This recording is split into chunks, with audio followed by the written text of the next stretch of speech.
الحمد لله وحده والصلاة والسلام على من لا نبي بعده أما بعد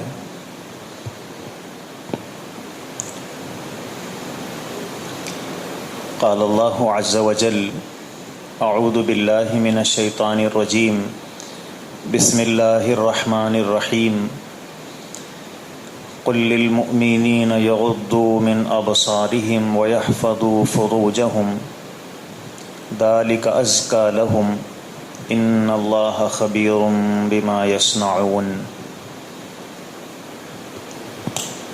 سبحان ربك رب العزة عما يصفون وسلام على المرسلين والحمد لله رب العالمين اللهم صل على سيدنا محمد وعلى آل سيدنا محمد وبارك وسلم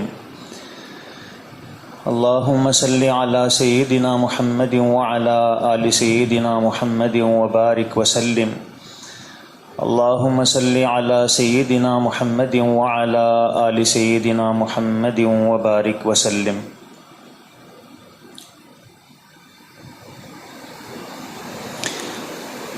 جن گناہوں سے بچنے کی اللہ تعالی نے ہمیں تعلیم دی ہے، نصیحت فرمائی ہے، اور جس میں ہماری آخرت کی کامیابی اور دنیا کا سکون چھپا ہوا ہے، ان میں ایک گناہ وہ ہے جس کو ام الخبائث کہا جاتا ہے کہ سارے فتنے اسی سے جنم لیتے ہیں، اور یہی دو سوراخ ہیں جن سے چشمے فتنوں کے ابلتے ہیں۔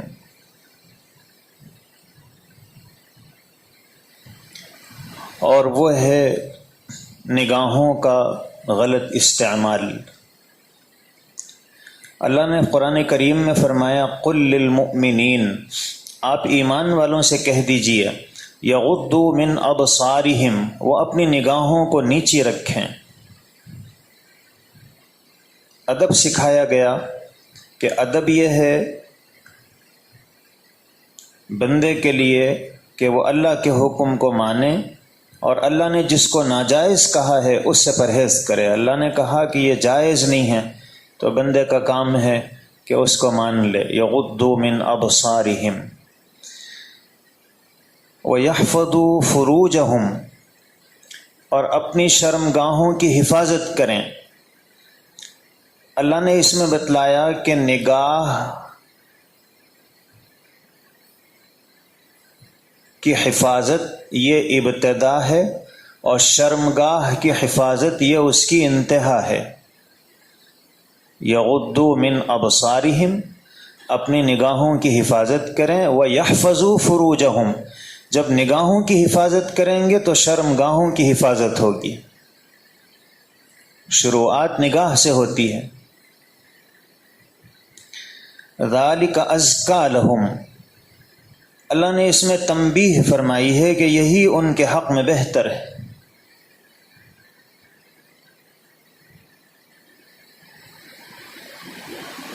کہ اگر وہ نگاہ کی حفاظت کریں گے تو گناہوں کا وسوسہ بھی دل میں پیدا نہیں ہوگا، اور ان اللہ خبیر بما یصنعون، اس میں اللہ نے تحدید فرمائی ہے کہ تمہیں سنبھلنے کی ضرورت ہے، اللہ تمہاری حرکتوں سے باخبر ہے۔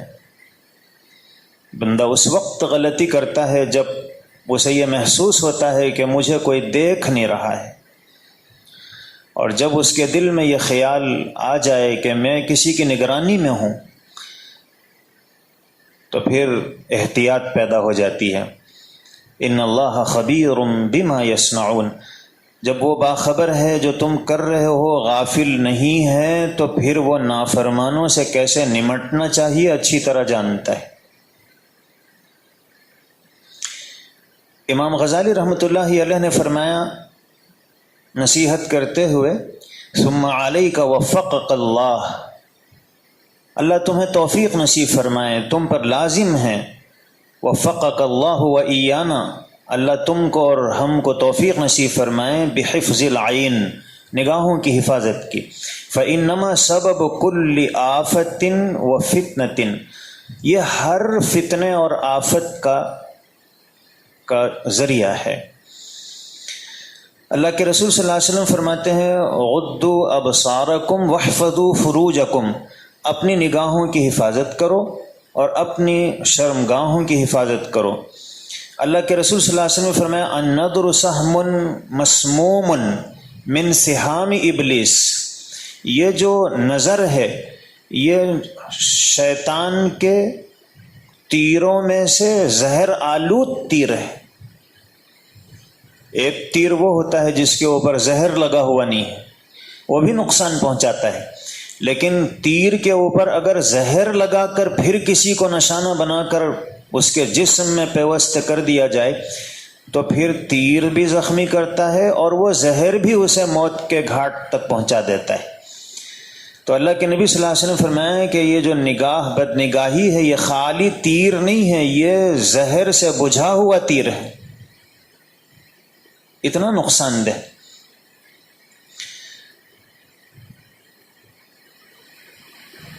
اللہ کے نبی صلی اللہ علیہ وسلم نے فرمایا العینان زناہما النظر، نگاہیں آنکھیں ان کا زنا، ان کی بدکاری دیکھنا ہے، یہ آنکھوں کا زنا ہے۔ حضرت علی رضی اللہ عنہ سے حضور نے نصیحت کرتے ہوئے فرمایا یا علی لا تتبع نظرۃ نظرۃ، پہلی مرتبہ نگاہ پڑ جائے تو دوبارہ نگاہ مت ڈالو، فإن لک الأولی، پہلی مرتبہ جو نظر پڑ گئی اچانک وہ تو معاف ہے، ولیست لک الآخرہ، اور پھر دوبارہ دیکھنا یا اسی کو مسلسل دیکھتے جانا یہ قابل معافی نہیں ہے۔ حضرت جریر رضی اللہ عنہ نے حضور سے پوچھا کہ اگر اچانک نظر پڑ جائے کسی غیر محرم پر تو حضور نے فرمایا اصرف بصرک، اپنی نگاہ کو پھیر لو۔ غیر محرم پر جو نگاہ پڑتی ہے یہ فساد کی اور بگاڑ کی جڑ ہے، بیج ہے۔ اور میرے بھائیو حقیقت یہ ہے کہ دور کے ڈھول سہانے ہوتے ہیں، اردو میں کہتے ہیں دور کے ڈھول سہانے۔ آدمی کی اپنی بیوی ہے،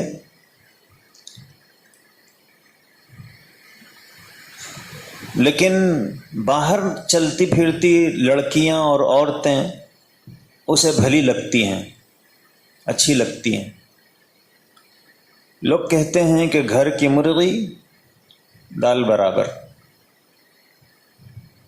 اور باہر بازو والوں کے گھر سے آئی ہوئی دال بھی مزیدار لگتی ہے۔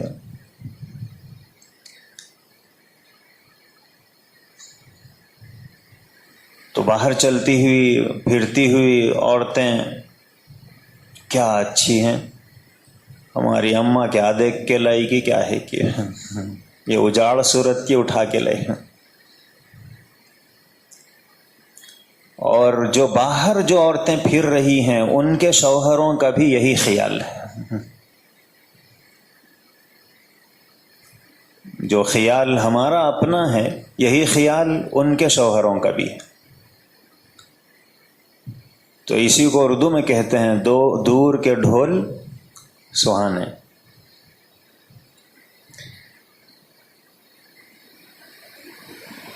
قابیل نے حابیل کی بیوی کے حسن و جمال کو دیکھا تو اس پر ایسا بھوت سوار ہوا کہ اس نے اپنے بھائی کا قتل کر دیا۔ اتنا سنگین جرم ہے بد نظری۔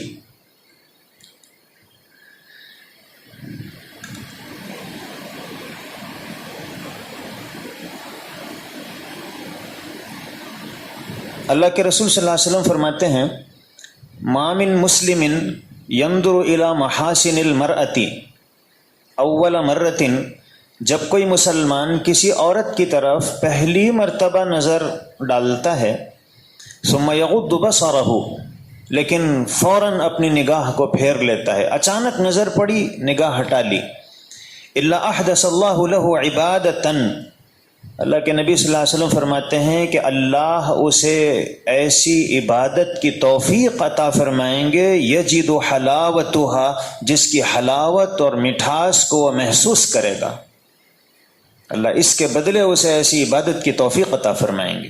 اس نے بدنظری کی لذت سے، گناہ کی لذت سے اپنے کو بچایا، اللہ اسے عبادت کی لذت عطا فرمائیں گے۔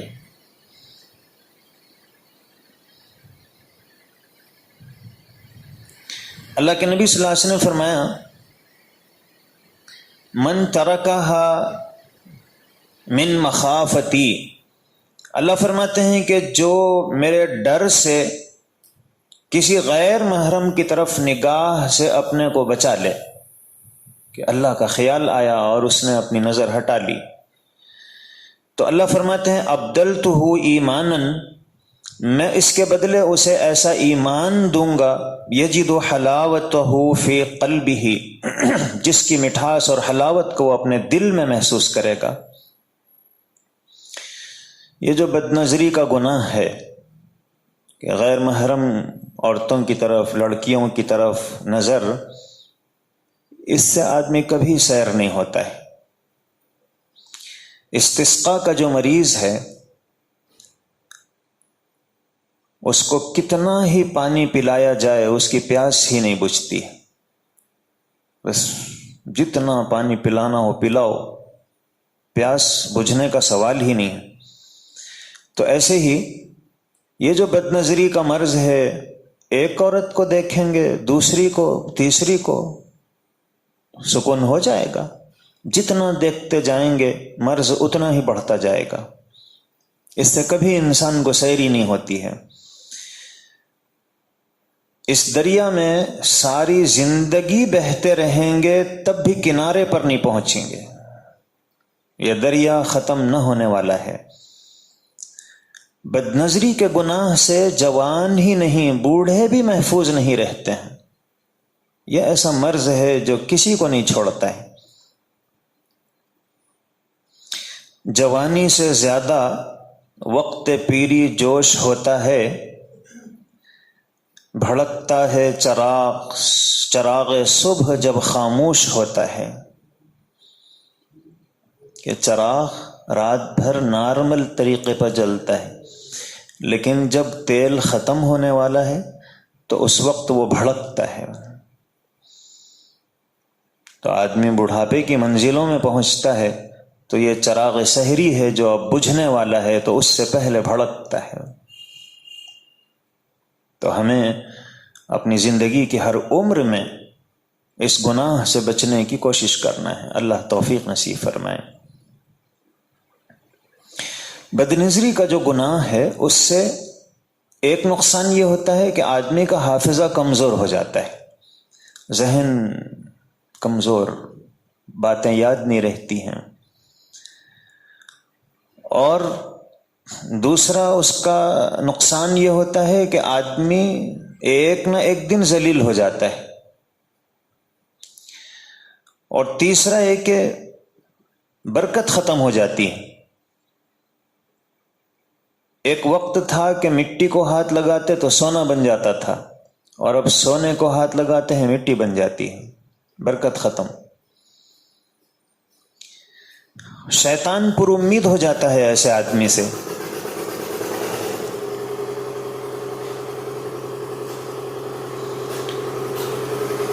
شیطان نے قسم کھائی کہ لَأَقْعُدَنَّ لَهُمْ صِرَاطَكَ الْمُسْتَقِيمَ، کہ میں آپ کے بندوں کے سیدھے راستے پر بیٹھ جاؤں گا۔ ثُمَّ لَآتِيَنَّهُمْ مِنْ بَيْنِ أَيْدِيهِمْ وَمِنْ خَلْفِهِمْ وَعَنْ أَيْمَانِهِمْ وَعَنْ شَمَائِلِهِمْ، آگے سے، پیچھے سے، دائیں سے، بائیں سے میں ان پر حملہ کروں گا، یہ شیطان نے کہا۔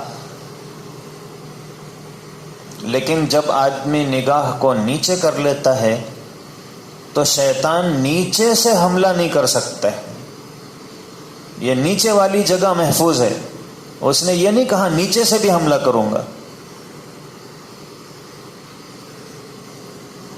تو نیچے اپنی نظروں کو جھکا لینا شیطان کی کمر کو توڑ دیتا ہے۔ ایک نقصان بد نظری کا یہ ہوتا ہے کہ انسان اللہ کی رحمت سے محروم ہو جاتا ہے۔ اللہ کے نبی صلی اللہ علیہ وسلم نے فرمایا لعن اللہ الناظر والمنظور الیہ، اللہ کی لعنت ہوتی ہے اجنبی عورتوں کو دیکھنے والے پر اور اس عورت پر جو اپنے آپ کو دکھانا چاہتی ہے، ان دونوں پر اللہ کی لعنت ہے۔ ایک اور نقصان یہ ہوتا ہے کہ جسم میں بدبو پیدا ہو جاتی ہے۔ اس گناہ کا اثر یہ ہوتا ہے کہ انسان کے جسم میں بدبو پیدا ہونے لگتی ہے۔ بد نظری سے آدمی قرآن کریم کو بھول جاتا ہے۔ جہاں بد نظری جاندار چیزوں کے ذریعے ہوتی ہے، آج کل تصاویر بھی انسان کو بد نظری کے گناہ میں مبتلا کرتی ہیں، تو بے حیا اور فحش تصویروں سے بھی دیکھنے سے اپنے کو بچانا چاہیے۔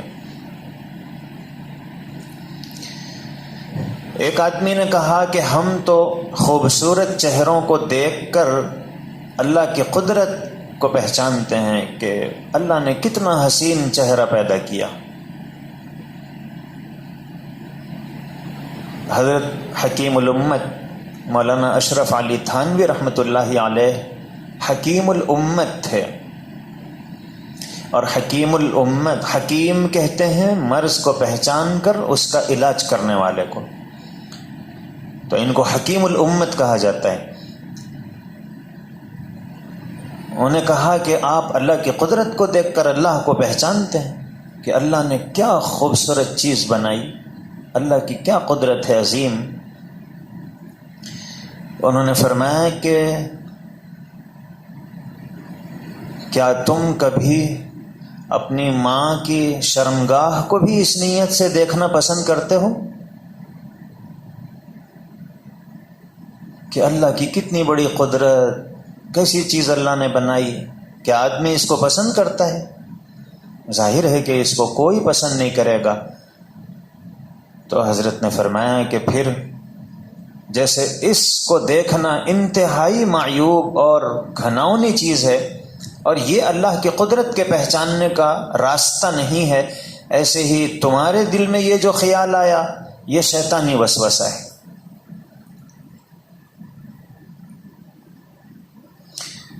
بد نظری سے آنکھوں میں اندھیرا پیدا ہو جاتا ہے، کمزوری۔ آدمی کھڑا ہوا، آنکھوں میں اندھیرا چھا گیا، تو یہ بد نظری کی وجہ سے ہوتا ہے۔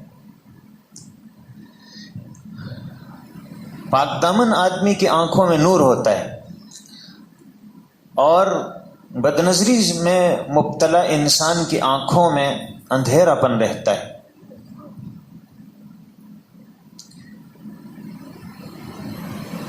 فقہا نے لکھا ہے کہ آدمی اگر اپنی بیوی سے ہم بستری کر رہا ہے اور تصور میں کسی اور لڑکی اور عورت کی طرف خیال لے جاتا ہے تو یہ بھی زنا ہے۔ بد نظری سے چہرے کا نور ختم ہو جاتا ہے، چہرے کے اوپر رونق باقی نہیں رہتی ہے، بالکل اداس چہرہ۔ حضرت ابو امامہ رضی اللہ عنہ فرماتے ہیں کہ رسول اللہ صلی اللہ علیہ وسلم نے فرمایا لَتَحْسُنَنَّ أَبْصَارَكُمْ، تم اپنی نگاہوں کی حفاظت کرو، او لَتَحْفَظَنَّ فُرُوجَكُمْ، اپنی شرمگاہوں کو بچائے رکھو، ورنہ لَيَكْسِفَنَّ اللَّهُ وُجُوهَكُمْ، اللہ تمہارے چہروں کو بگاڑ دیں گے۔ اور چہرے کے بگاڑ کی ابتدا ہوتی ہے کہ چہرے کی رونق ختم ہو جاتی ہے، اس کے چہرے پر مٹھاس نہیں رہتی ہے، اداسی رہتی ہے۔ چہرے کو دیکھنے سے ایسا معلوم ہوتا ہے کہ کچھ پریشان آدمی ہے۔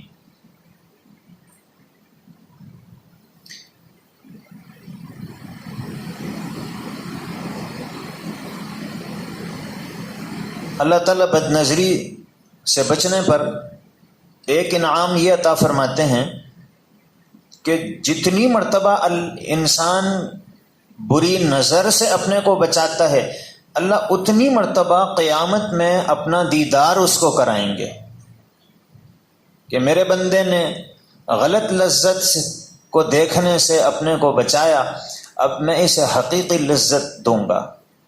اللہ کا دیدار نصیب ہوتا ہے۔ قیامت کے دن آدمی پچھتاوے کے رونے سے بچ جاتا ہے۔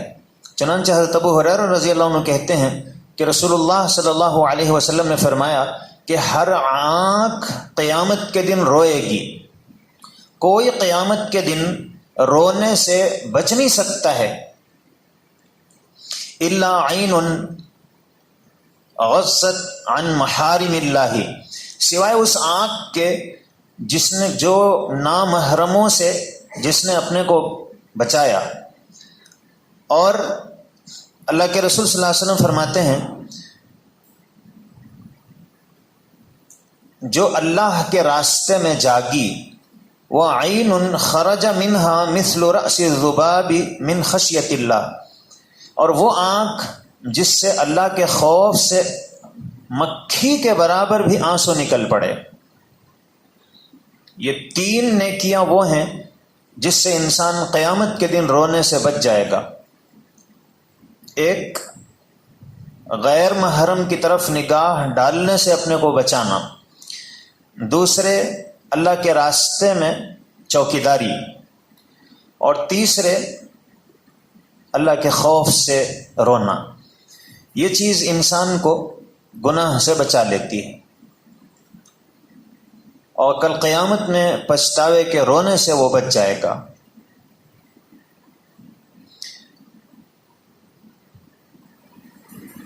حضرت داؤد علیہ السلام نے اپنے بیٹے کو نصیحت کرتے ہوئے فرمایا کہ شیر اور اژدہے کے پیچھے چلے جاؤ، اگر تمہیں ضرورت پڑ رہی ہے شیر کے پیچھے جانے کی، اژدہے کے پیچھے جانے کی، ایسی کوئی مجبوری ہے تو چلے جاؤ، لیکن عورت کے پیچھے ہرگز مت جاؤ،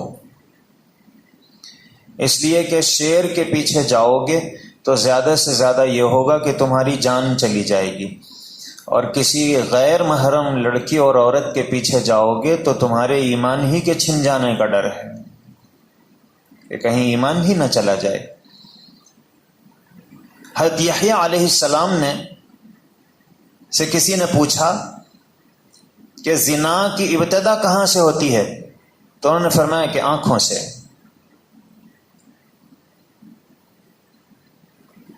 اب بد نظری سے حفاظت کے قرآنی نسخے کہ اللہ نے کیا طریقے بتلائے ہیں جس سے ہم اس گناہ سے بچ سکتے ہیں۔ نمبر 1، اپنی نگاہ کو ہمیشہ نیچے رکھنے کا عادی بنا لینا، کہ سامنے دیکھتے ہوئے چلنے کے بجائے نیچے دیکھتے ہوئے چلنے کی عادت۔ نمبر 2، آدمی جب اس عمر کو پہنچ جائے جس میں نکاح کرنا چاہیے تو وہ نکاح کر لے اور بیوی کے چہرے کو محبت سے دیکھے، اس لیے کہ اللہ کے نبی صلی اللہ علیہ وسلم نے فرمایا کہ جو بیوی کو دیکھ کر مسکرائے اور بیوی اس کو دیکھ کر خوش ہو اور مسکرائے تو اللہ ان دونوں کو دیکھ کر مسکراتے ہیں۔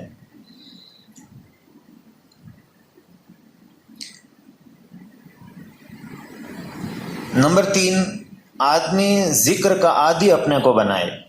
جب اللہ کے ذکر کا عادی بنتا ہے تو پھر آدمی بد نظری کے گناہوں سے بچنے میں اسے مدد ملتی ہے۔ چوتھی چیز یہ دھیان کہ اللہ مجھے دیکھ رہے ہیں۔ اللہ فرماتے ہیں الم یعلم بان اللہ یرا، کیا اسے پتہ نہیں ہے کہ اللہ اسے دیکھ رہے ہیں۔ 5، نفس کے خلاف مجاہدہ، کوشش تو کرنی پڑتی ہے آدمی کو گناہ سے بچنے کی، اور اللہ فرماتے ہیں والذین جاہدوا فینا، جو ہمارے لیے مشقتوں کو برداشت کرتے ہیں، لنہدینہم سبلنا، تو ہم ان کے لیے ٹھیک راستے سجھا دیتے ہیں۔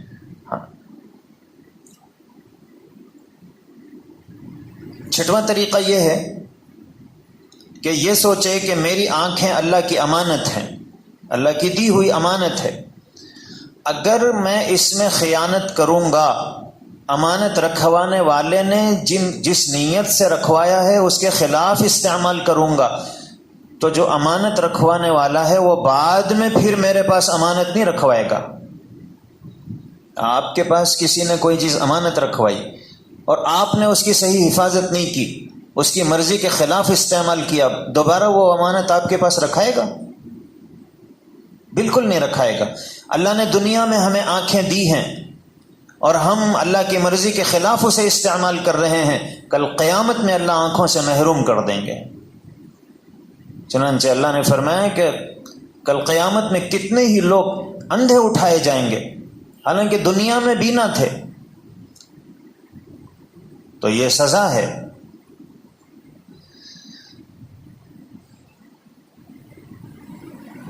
اللہ کے نبی صلی اللہ علیہ وسلم چنانچہ قرآن میں ہے، قرآن کہتا ہے کہ جن کو اللہ اندھا اٹھائیں گے وہ پوچھیں گے رب لما حشرتنی اعمی وقد کنت بصیرا، کہ اللہ آپ نے مجھے اندھا اٹھایا ہے جبکہ میں بینا تھا۔ تو اللہ فرمائیں گے کہ ہاں میری آیتیں تمہارے سامنے پہنچتی تھیں لیکن تم نے اس وقت دیکھ کر بھی اندیکھے آدمی کا معاملہ کیا۔ ایک نوجوان حضور کے پاس حاضر ہوئے اور آ کر انہوں نے کہا کہ اے اللہ کے رسول صلی اللہ علیہ وسلم مجھے زنا کی اجازت دے دیجیے، مجھ سے یہ اس گناہ سے بچنا ممکن نہیں ہے، آسان نہیں ہے۔ اللہ کے نبی صلی اللہ علیہ وسلم نے ڈانٹا نہیں، حضور نے قریب بلایا، محبت سے بٹھایا اور پھر پوچھا کہ کیا تم یہ پسند کرتے ہو کہ کوئی تمہاری ماں کے ساتھ زنا کرے؟ اس نے کہا اللہ کے رسول صلی اللہ علیہ وسلم میں اس کو کیسے پسند کرتا ہوں؟ تو حضور نے فرمایا کہ تم جس کے ساتھ زنا کرو گے وہ کسی نہ کسی کی ماں تو ہوگی۔ حضور نے پوچھا کہ کیا تم یہ پسند کرتے ہو کہ تمہاری بیٹی کے ساتھ کوئی بدکاری کرے؟ اس نے کہا کہ میں تو اس کو پسند نہیں کرتا ہوں۔ تو حضور نے فرمایا کہ تم جس کے ساتھ منہ کالا کرو گے وہ کسی نہ کسی کی بیٹی ہی تو ہوگی۔ جب حضور نے اس انداز سے سمجھایا تو اس کے دل میں اللہ نے نیکی کا خیال ڈال دیا کہ واقعی میں تو اس کو پسند نہیں کرتا ہوں، اور اللہ نے گناہ سے بچنے کی توفیق دے دی۔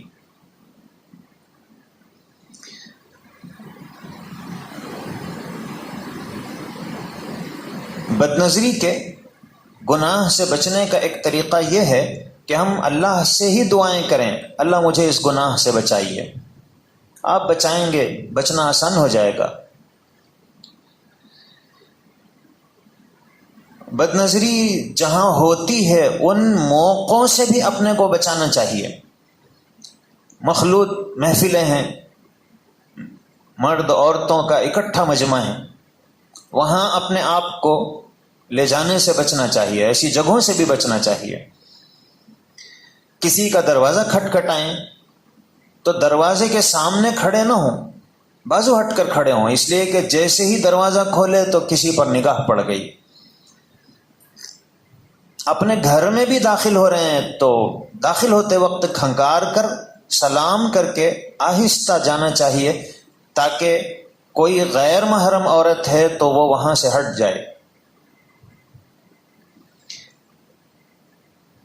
آپ ٹرین میں، بس میں سفر کر رہے ہیں اور ظاہر ہے کہ بس میں تو آدمی بے بس رہتا ہے، اس کے سامنے کوئی بیٹھے ہوئے ہیں، بازو کوئی بیٹھے ہوئے ہیں، تو پھر اس وقت یا تو اپنے ساتھ ہمیشہ کوئی اچھی کتاب رکھے اور سفر میں اس کو پڑھتا رہے تاکہ بدنظری کے گناہ سے بچ جائے، اور کتاب پڑھتے پڑھتے تھک جائے تو پھر مراقبہ کرے، آنکھوں کو بند کرے، اللہ کی طرف توجہ کرے۔ اس نے بدنظری سے اپنے کو بچایا، آنکھوں کو بند کیا، اللہ قیامت میں اپنا دیدار اس کو عطا فرما دیں گے۔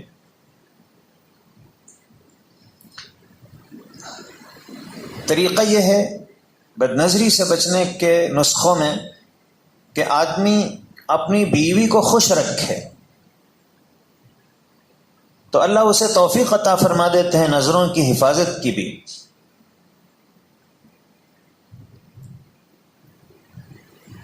جنت کی جو حور ہے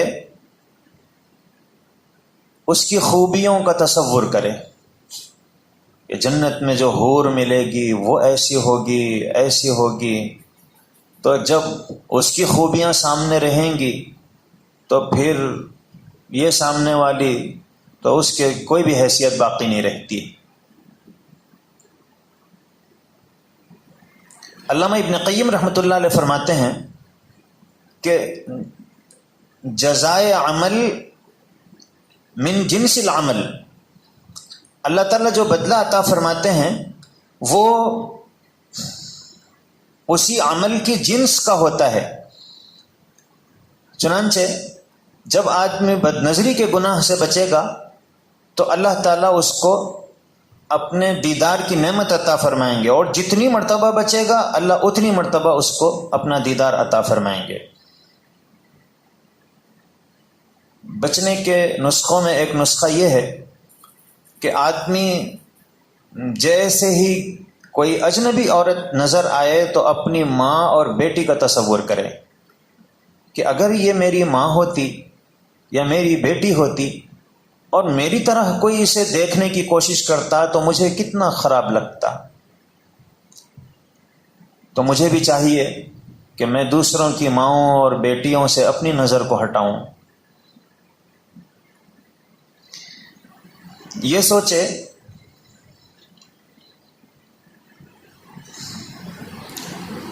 کہ قیامت کے دن جو لوگ اپنی نگاہوں کی حفاظت نہیں کریں گے تو ان کی آنکھوں میں فرشتے سیسا پگھلا کر ڈالیں گے۔ سیسا، شیش جس کو کہتے ہیں، اور بعض علماء نے لکھا ہے کہ لوہے کی سلاخیں گرم کر کے ان کے آنکھوں میں پھیری جائیں گی۔ اب تصور کرے کہ اگر میری آنکھوں میں یہ پھیرا جائے گا تو کتنی تکلیف ہوگی، میں تو برداشت نہیں کر سکتا ہوں۔ تو اب اس سے تکلیف سے بچنے کا طریقہ یہ ہے کہ اپنی نگاہ کو نیچے رکھو۔ اللہ تعالیٰ جب انسان گناہ کرتا ہے پہلے تو اللہ تعالیٰ اپنے حلم کا مظاہرہ کرتے ہیں، اللہ برداشت کرتے ہیں، اسے ظاہر نہیں کرتے ہیں، لیکن جب گناہ کرتا ہی رہتا ہے تو پھر اللہ تعالیٰ اپنی ستاری کا پردہ اٹھا دیتے ہیں اور پھر وہ لوگوں میں ذلیل ہو جاتا ہے، اور جو ذلیل ہو جائے اسے کوئی عزت نہیں دے سکتا ہے۔ وَمَن يُهِنِ اللَّهُ فَمَا لَهُ مِن مُكْرِمٍ۔ ایک مرتبہ حضرت عمر فاروق کے پاس ایک آدمی پکڑا گیا چوری میں، عدالت نے سزا سنائی تو اس نے کہا کہ امیر المومنین پہلی مرتبہ غلطی ہو گئی ہے، معاف کر دیجیے۔ تو حضرت عمر فاروق نے کہا کہ اللہ پہلی مرتبہ کی غلطی کو ظاہر ہی نہیں کرتے ہیں، تم یہ جو کہہ رہے ہو کہ پہلی مرتبہ غلطی ہوئی ہے معاف کر دیجیے، اللہ تعالیٰ پہلی مرتبہ کی غلطی کو تو ظاہر ہی نہیں کرتے ہیں، جب تیسری مرتبہ آدمی غلطی کرتا ہے تب وہ سامنے آتا ہے۔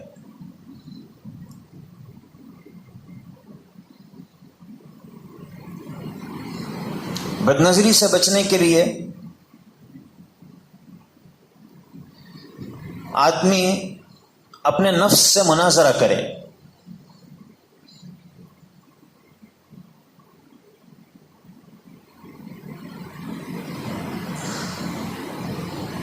نفس سے پوچھے، نفس سے کہے کہ تیرا نام اتنا بلند اور تیری حرکتیں اتنی پست، لوگ تو تجھے بہت اچھا سمجھتے ہیں اور تیری حرکتیں اتنی گری ہوئی، اپنے آپ کو کہے۔ ظاہر میں مومن بنتا ہے، باطن میں فاسق ہے، اوپر سے تو لا الہ اور اندر کالی بلا۔ تو ظاہر میں تو اللہ کا بندہ بنتا ہے اور تنہائی میں شیطان کا پجاری ہے. تیری زبان تو اللہ کی طلبگار اور آنکھوں کو غیر محرم سے پیار. زبان تو کہہ رہی ہے اللہ آپ سے محبت ہے اور آنکھوں سے غیر محرم سے محبت کر رہا ہے. مخلوق کی نظر میں تو تو صوفی صافی بنا ہوا ہے اور خالق کی نظر میں قابل معافی بنا ہوا ہے.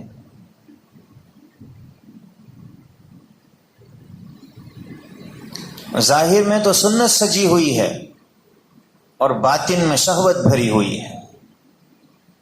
سوچے اپنے نفس سے کہے کہ تیرا تو یہ حال ہے. مخلوق کی نظر سے تیری حرکتیں چھپی ہوئی ہیں لیکن خالق حقیقی کی نظر میں تو آشکارا ہیں.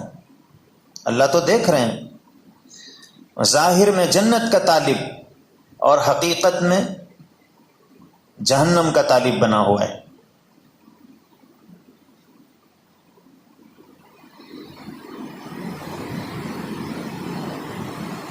بہتر ہے کہ خسارے کی تجارت سے اپنے کو بچائے. اللہ نے توبہ کا دروازہ کھلا رکھا ہے. شاید یہ تیری مہلت کا آخری دن ہے. اب بھی توبہ کر لے. اس گناہ سے بچنے کے لیے ایک اور نسخہ وہ ہے مراقبہ معیت، کہ ہر نماز کے بعد تھوڑی دیر اس آیت کے مضمون کو سوچے، ہوا معکم اینما کنتم، وہ تمہارے ساتھ ہوتا ہے تم جہاں کہیں رہو. یہ سوچے کہ اللہ تعالیٰ کی یہ صفت ہے کہ ہم کہیں بھی رہیں اللہ ہمارے ساتھ ہوتے ہیں. تو یہ جب آدمی روزانہ نماز کے بعد تھوڑی دیر اس کا مراقبہ کرتے رہے گا کہ اللہ میرے ساتھ رہتے ہیں جہاں بھی میں ہوتا ہوں، تو آہستہ آہستہ یہ خیال دل میں جم جاتا ہے. اب جہاں بھی رہے گا اللہ کے ساتھ ہونے کا استحضار رہے گا.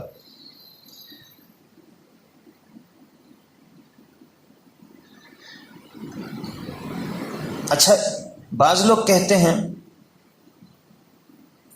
کہ میں ذکر بھی کرتا ہوں، مراقبہ بھی کرتا ہوں، نمازیں بھی پڑھتا ہوں، لیکن فائدہ ہی نہیں ہو رہا ہے.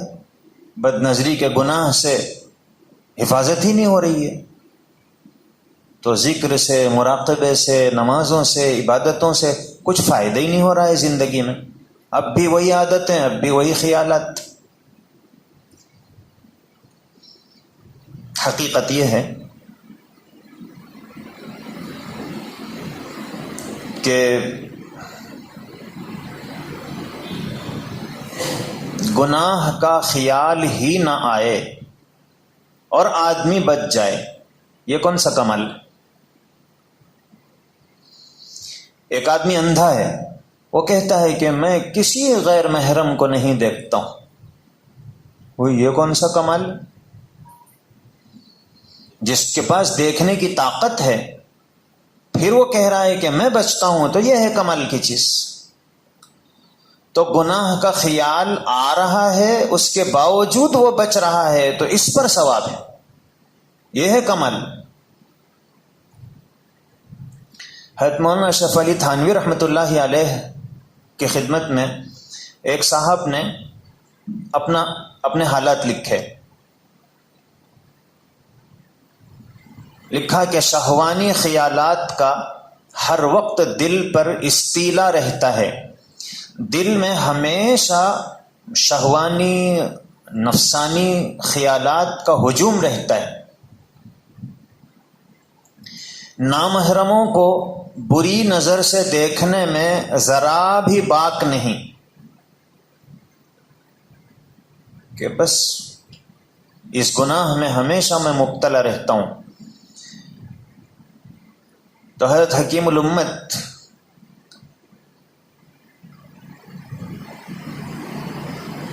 نے اس کا جواب دیا کہ یہ شر ایسا ہے کہ اپنے اثر سے تمام طاعات کے انوار کو تاریک کر دیتا ہے۔ یہ گناہ اتنا برا ہے کہ اس سے ساری نیکیوں کے جو انوارات ہیں وہ تاریکی میں بدل جاتے ہیں۔ اس لیے اس کا علاج اہتمام سے کرنا چاہیے۔ اور ظاہر ہے کہ یہ مادہ خلقی ہے، یہ جو آپ کے دل میں خواہش پیدا ہوئی کہ کسی کو دیکھنا چاہیے، تو حضرت حکیم الامت فرماتے ہیں کہ یہ خلقی چیز ہے، یہ اللہ نے ہر انسان کے دل میں پیدا کی ہے، اس لیے وہ شر نہیں ہے۔ یہ دیکھنے کا جو خیال آ رہا ہے یہ شر نہیں ہے۔ اگر دیکھنے کا خیال شر رہتا تو آدمی اپنی بیوی کی طرف بھی نہیں دیکھتا تھا۔ دیکھنے کا خیال یہ تو اللہ کی نعمت ہے، اس لیے آدمی اپنی بیوی کو دیکھ رہا ہے۔ بلکہ اس میں بہت سی مصلحتیں ہیں کہ یہ خیال آئے، البتہ اس مادے کے اقتضاء پر عمل کرنا شر ہے، کہ اس پہ غلط جگہوں پر اس کو استعمال کرنا یہ شر ہے، اور غلط جگہوں پر نظر کو ڈالنا یہ اختیاری چیز ہے۔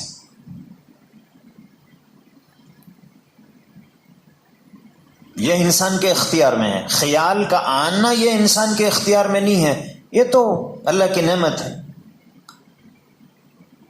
ہاں، نظر ڈالنا غیر جگہ پر یہ اختیاری ہے، اور جو چیز اختیاری ہے اس سے بچنا بھی اختیاری رہتا ہے۔ جس کا کرنا اختیاری، اس سے بچنا بھی اختیاری ہے۔ اس لیے تم یہ جو کہہ رہے ہو کہ یہ میرے لیے بہت مشکل ہے، مشکل نہیں ہے۔ تم دیکھ رہے ہو اختیار سے بچنے کا ارادہ کرو گے تو بھی اللہ تعالیٰ تمہیں بچا دیں گے۔ تو ہمت کیجئے، یہی اس کا جواب ہے۔ چند دن تکلیف ہوگی، تکلف ہوگا، پھر عادت ہو جائے گی، اور پھر لذت اور فرحت ہوگی۔ تو حضرت حکیم الامت نے اس میں چند باتوں کی طرف اشارہ فرمایا۔ ایک تو یہ کہ بد نظری یہ ایسا برا گناہ ہے کہ آدمی عبادتوں کی حلاوت اور تلاوت کی لذت اور نمازوں کے یکسوئی اور اللہ کی توجہ سے محروم ہو جاتا ہے، اور اللہ تعالیٰ نیکیوں کا نور اور حلاوت سلب کر لیتے ہیں، ہمیں اس محسوس نہیں ہوتا ہے۔ اصل میں ہم لوگ طاعت کا نور ہی محسوس نہیں کیے تو وہ ختم ہو گیا، اس کو کیسے محسوس کریں گے؟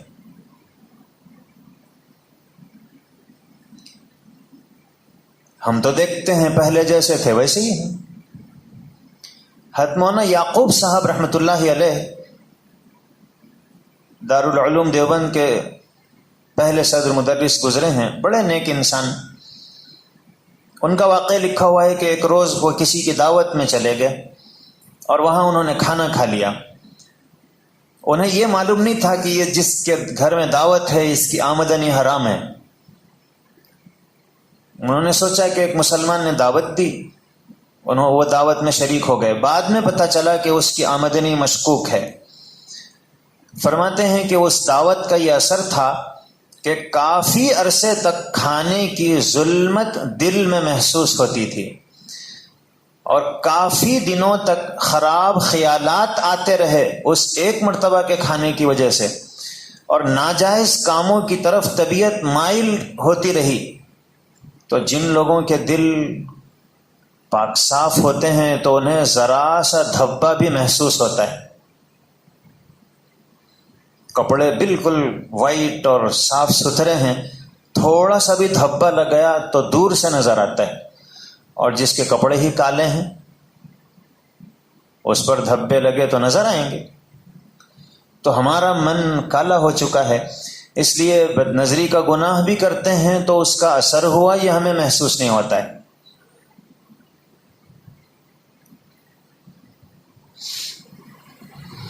حضرت حکیم الامت رحمۃ اللہ علیہ نے فرمایا کہ ظاہر ہے کہ یہ مادہ خلقی ہے، یعنی نفسانی خواہشات کا دل میں پیدا ہونا، یہ بذات خود شر نہیں ہے، یہ تو فطری چیز ہے، کوئی انسان اس مادے سے خالی نہیں ہے۔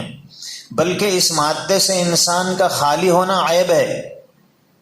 اگر کسی میں کے دل میں نفسانی شہوانی خیالات نہ رہیں تو یہ تو عیب ہے نا۔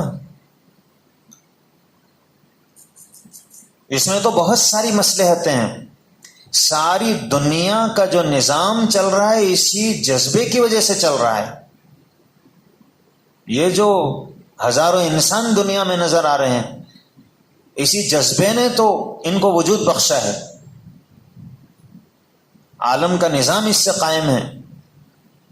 اگر یہ جذبہ نہ ہو تو آدمی محنت کر کر کے اپنی بیوی کی کیوں پرورش کرے؟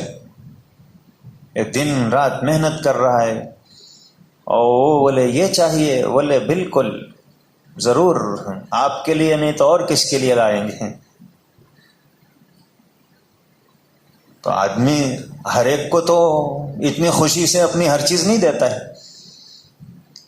اور یہاں کیوں دے رہا ہے؟ وہی تو جذبے کی تسکین وہاں ہوتی ہے۔ اگر یہ مادہ نہ ہو تو عالم کا نظام فنا ہو جائے، آدمی گھر کو کیوں جائے گا؟ چبوترے پہ بیٹھا رہے گا۔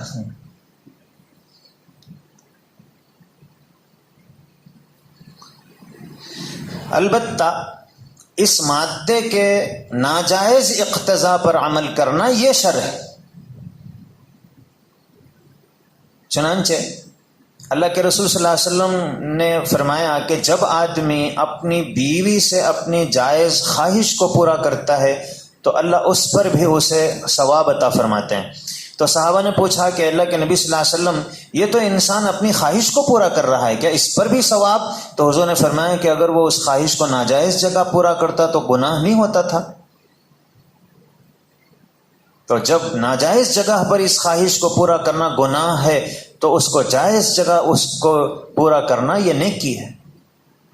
تو یہ تقاضا جو دل میں پیدا ہوا یہ شر نہیں ہے، یہ تو اللہ کی نعمت ہے۔ ہاں اس کا غلط جگہ پر استعمال یہ شر ہے۔ حضرت تھانوی نے فرمایا کہ اس کا علاج،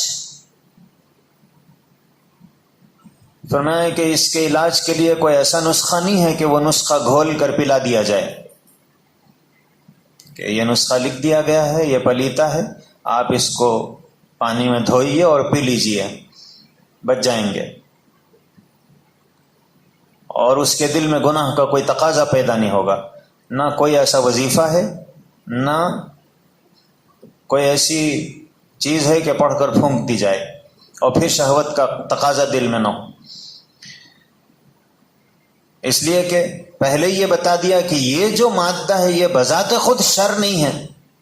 اب اگر کوئی ایسی دوا پلا دی جائے کہ اس کے دل سے یہ مادہ ہی ختم ہو جائے تو پھر تو پنچایت بیٹھ جائے گی۔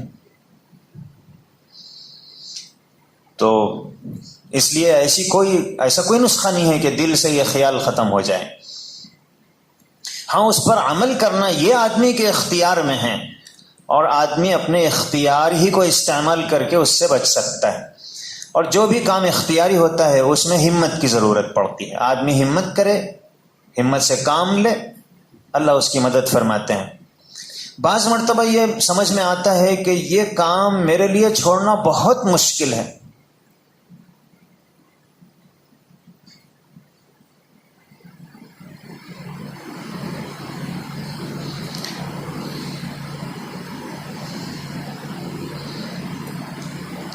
ہر انسان کے اسٹیجز الگ الگ ہوتے ہیں۔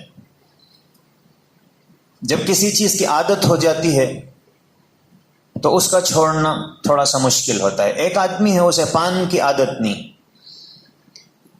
پہلی مرتبہ آپ نے اسے پان کھلا دیا تو پہلی مرتبہ کھاتے ہی اسے اچھا نہیں معلوم ہوگا۔ ہمارے ایک دوست ہیں تو انہوں نے طواف کرنا چاہتے تھے رات میں، تو کسی نے کہا کہ حضرت میں آپ کے لیے پان لا کر دے دیتا ہوں، پان کھائیں گے تھوڑا سا طبیعت میں نشاط آ جائے گا اور آپ طواف کر سکیں گے۔ انہوں نے کہا بھی بہت اچھا ہے۔ اب وہ گیا، وہ زردے کا پان کھاتا تھا، تو اس نے وہی پان بنا کر لا کر دیا. اب یہ سمجھے سادہ پان ہوگا، یہ کھا لیا. تو کہنے لگے کہ مجھے کعبے کے طواف کی ضرورت نہیں پڑی، کعبہ میرا طواف کر رہا تھا.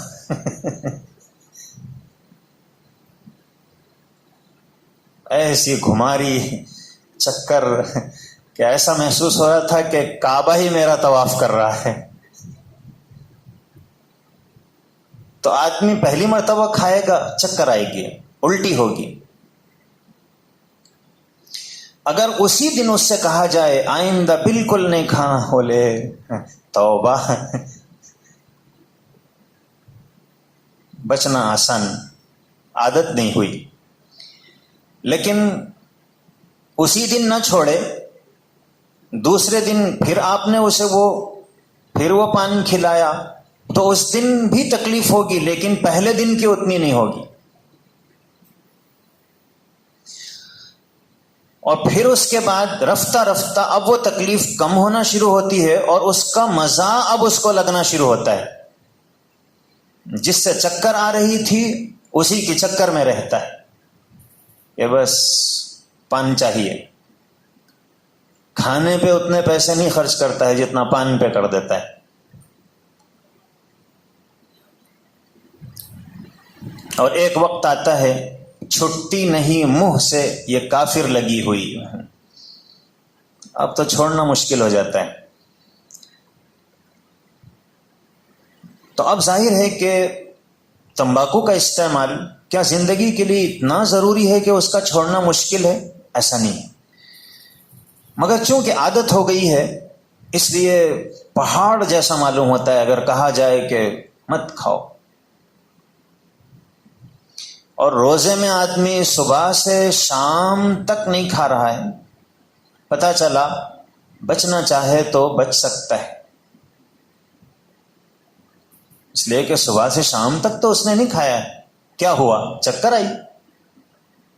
لیکن جب روزے سے نہیں ہوتا ہے تو اب بار بار وہی خیال، جو نظر آئے پان، السلام علیکم پان.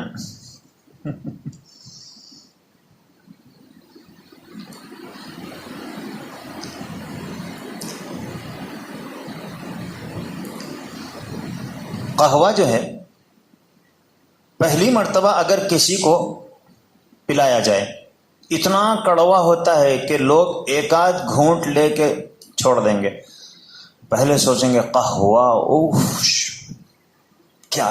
عرب ہمیشہ کھجور گھاوا. تو ہم سوچتے ہیں کہ بھئی میں بھی پیوں گا، پینا کیسا رہتا دیکھیں گے. اور جس دن آپ کو دے دیا جائے قہوہ تو آپ ایک گھونٹ لے کے دوسرا گھونٹ نہیں لیں گے، یہ آپ ہی کو مبارک. اتنا کڑوا رہتا ہے. لیکن جب آدمی اس کو پیتا رہتا ہے تو اب ایسی عادت ہو جاتی ہے کہ قہوہ نہ رہے تو اسے تکلیف ہوتی ہے، بدمزگی ہوتی ہے. تو اس لیے عربوں کو آپ دیکھیں گے کہ بس بیٹھے ہوئے ہیں، قہوے کی مجلس چلتی ہے. عرب میں لوگ کہتے ہیں کہ جب قہوہ پینے کے لیے بیٹھتے ہیں تو چھوٹے چھوٹے کپ ہوتے ہیں اور پلانے والا ہوتا ہے، ساری مجلس کو وہ ڈالتا ہوا جاتا ہے. آپ کا کپ ختم ہو گیا تو وہ فوراً آ کے پھر ڈال دے گا. یہی ادب ہے مجلس کا کہ کسی کی پیالی خالی ہو گئی تو خالی نہ رکھی جائے، وہ ڈالنے والا فوراً لا کر ڈال دے. ہمارے ایک دوست کہنے لگے کہ مولانا ہمارے پاس طریقہ یہ ہے کہ جب جب پیالی خالی ہوگی قہوہ اس میں لا کر ڈالنے والا ڈالتا جائے گا. جس وقت آپ اس پیالی کو یوں کر دیں گے الٹا تو پھر اب وہ نہیں ڈالے گا. تو کڑوی چیز ہے لیکن جب عادت ہو جاتی ہے تو اسی کے پینے میں لذت اور مزہ محسوس ہوتا ہے. زیتون کا پھل ہے، دیکھنے میں بہت خوبصورت، رنگ بھی اچھا، لیکن جس نے نہیں کھایا ہے اس کو اگر کھلا دیا جائے وہ تو ایک دو کھا کے کہے گا بس آپ کھائیے، اسے اچھا نہیں لگے گا۔ لیکن جو لوگ اس کے عادی ہو جاتے ہیں تو پھر تو انہیں اسی زیتون کے کھانے میں مزہ آتا ہے۔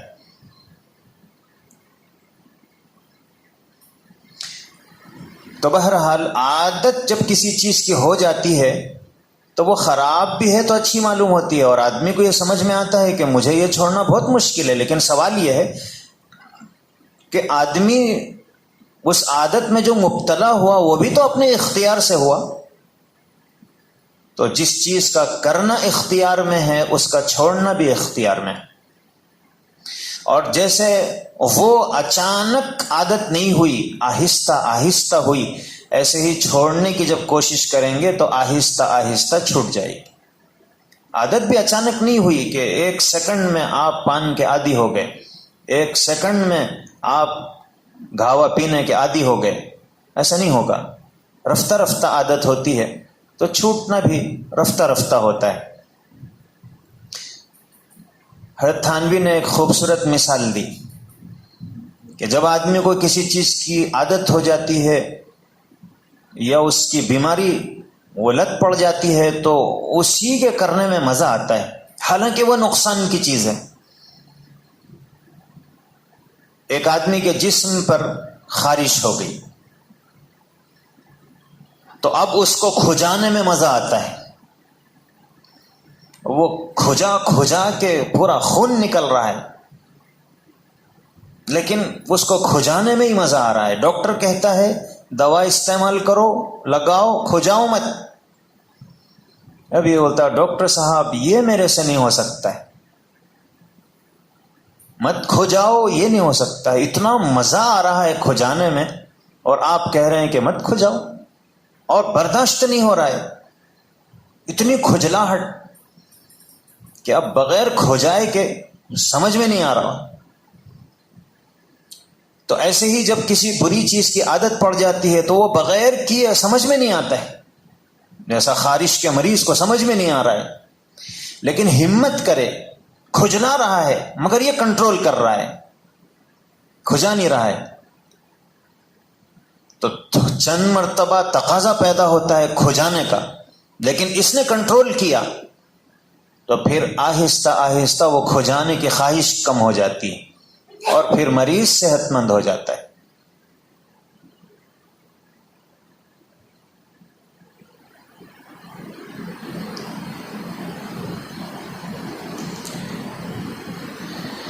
اللہ اکبر کبیرہ۔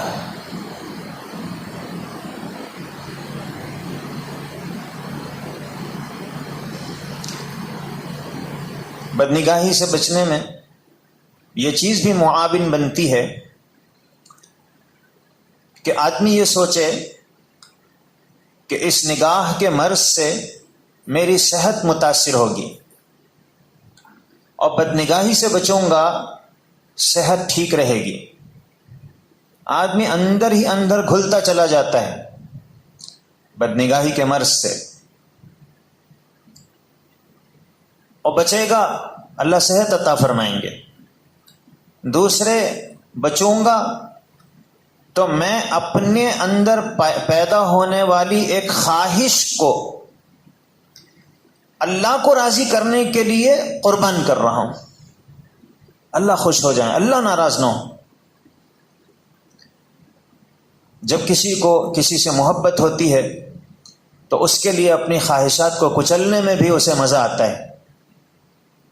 تو انسان یہ سوچے کہ میں اپنی اس خواہش کو قربان کر رہا ہوں اللہ کی خواہش کے سامنے، اللہ چاہتے ہیں کہ میں یہ گناہ نہ کروں، تو پھر یہ تصور بھی اسے اس گناہ سے بچاتا ہے۔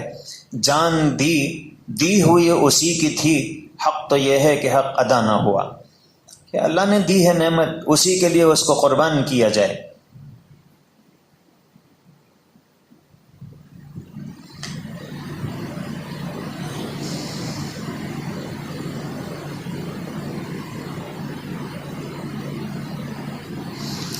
جب حضرت تھانوی نے یہ جواب لکھا تو جنہوں نے اپنے حالات بیان کیے تھے انہوں نے اس جواب کے جواب میں ایک جواب لکھا. انہوں نے کہا کہ آپ کی تنبیہ سے معلوم ہوا کہ بد نظری فعل اختیاری ہے، اختیار میں ہے اس سے بچنا، اور علاج استعمال اختیار ہے. علاج یہ ہے کہ آدمی اپنی ہمت اور اختیار کو استعمال کرے، مگر اس باوجود اس کے پھر بھی اختیار کے استعمال کی ہمت نہیں ہوتی اور گناہ ہو جاتا ہے. ہمت میں قوت نہیں ہے. یہ انہوں نے لکھا کہ آپ نے کہا کہ ہمت سے کام لو، تو میری ہمت میں قوت نہیں ہے، اتنی ہمت نہیں ہے.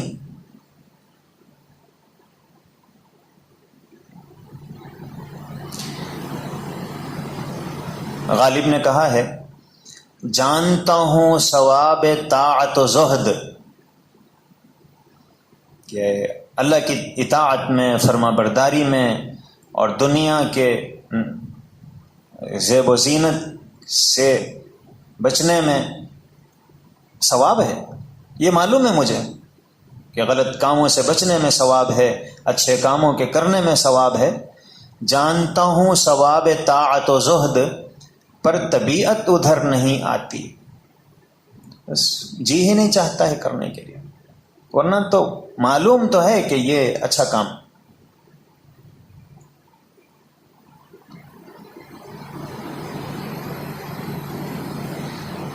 تو حضرت حکیم الامت، میں نے پہلے بتایا کہ وہ تو حکیم تھے، تو انہوں نے جواب میں لکھا یہ جو آپ کہہ رہے ہیں کہ ہمت میں قوت نہیں ہے، یہ قوت بھی تو استعمال ہی سے پیدا ہوگی. جب آپ اس ہمت کو استعمال کرنا شروع کریں گے تو پھر اس میں قوت پیدا ہوگی. یہ نہیں ہے کہ آدمی پہلے سے فرض کر لے کہ میری ہمت کمزور ہے لہذا ہاتھ پر ہاتھ رکھ کر بیٹھ گئے، بلکہ ہمت کو استعمال کرو. اس کو جتنا استعمال کرو گے اتنی ہمت بڑھتی جائے گی.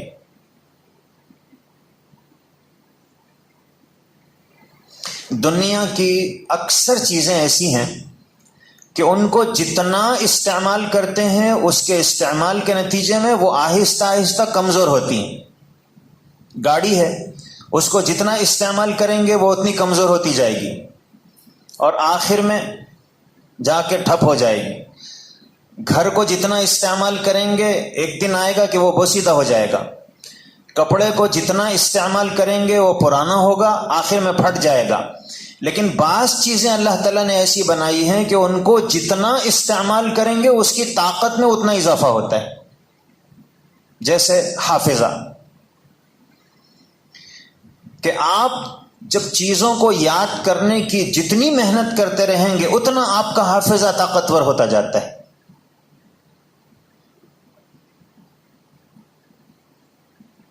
کسی نے قرآن یاد کر لیا، اب اس کے لیے اور دوسری چیزیں یاد کرنا آسان، اس لیے کہ اس کی قوت حافظہ بڑھ گئی.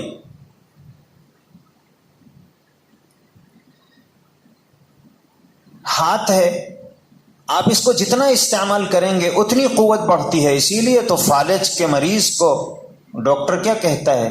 بس بال ہاتھ میں لو اور کھیلتے رہو، انگلیوں کو حرکت دو. یہ جتنی استعمال ہوں گی ان میں اتنی ہی طاقت پیدا ہوگی. آنکھوں کو کی بینائی تیز ہو، آنکھیں طاقتور بنے، تو لوگ اس کی ایکسرسائز بتلاتے ہیں کہ آپ آنکھوں کو کبھی اس شیپ میں اور کبھی اس شیپ میں گھماتے رہیں. تو اللہ نے یہ جو چیزیں پیدا کی ہیں یہ جتنی استعمال کریں گے اتنی طاقتور بنتی ہیں. ایک آدمی ہے نہ وہ ایکسرسائز کرتا ہے نہ محنت کرتا ہے، بالکل کمزور ڈھیلا ڈھالا، اور ایک آدمی ڈنڈ بیٹھک کر رہا ہے اور کبھی ہاتھوں مزلس کو مضبوط بنانے کے لیے ہاتھوں کو حرکت دے رہا ہے، اور حرکت دیتا بھی رہتا ہے اور دیکھتا بھی رہتا ہے. کتنا گوشت بڑا. جم جہاں ہوتا ہے بڑے بڑے آئینے لگے ہوئے ہوتے ہیں اور آدمی ایکسرسائز کر کے اپنی باڈی کو دیکھتا ہے کہ بڑھ رہی ہے. تو جتنا استعمال کر رہا ہے اتنا اضافہ ہو رہا ہے. تو ایسے ہی ہمت ہے کہ آپ جتنی ہمت کو استعمال کریں گے اس ہمت میں اتنی طاقت پیدا ہونا شروع ہوتی.